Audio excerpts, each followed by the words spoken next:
Hi, ఈరోజు మనం ఈ వీడియోలో ఫ్రోజన్ షోల్డర్ గురించి తెలుసుకుందాం. I'm doctor Vanga Madhukar Reddy, orthopaedic surgeon, Ashwini hospital, Tenali.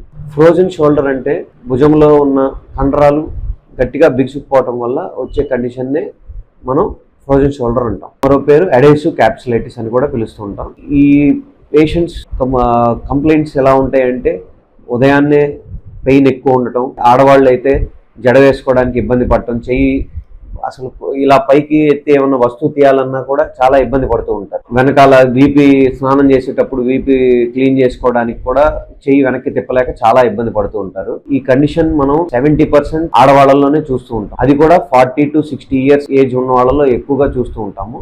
And incidents ఏంటంటే ఇబ్బంది పడుతున్న వాళ్ళల్లో మెజారిటీ ఆఫ్ ద పీపుల్ డయాబెటీస్తో కానీ థైరాయిడ్తో కానీ ఇబ్బంది పడుతూ ఉంటారు. ఈ ఏదన్నా ప్రీవియస్ ఫ్రాక్చర్ అయ్యి భుజానికి ఏదైనా ఇంజరీ అయ్యి దాని నుంచి కోలుకున్న వాళ్ళల్లో కూడా ఈ adhesive capsulitis are frozen shoulder అనేది మనం చూస్తూ ఉంటాము.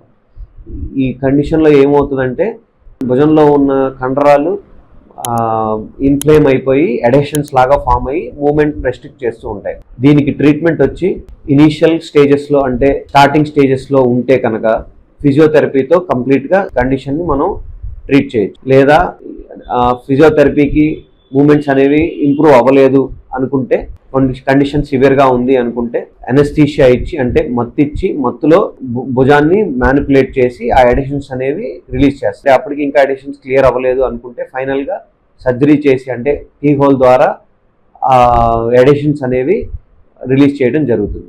Thank you. మీ ఫ్రెండ్స్లో కానీ బంధువుల్లో కానీ ఎవరన్నా ఈ కండిషన్తో ఇబ్బంది పడుతుంటే వాళ్ళకి ఈ వీడియోని షేర్ చేయండి. Thank you.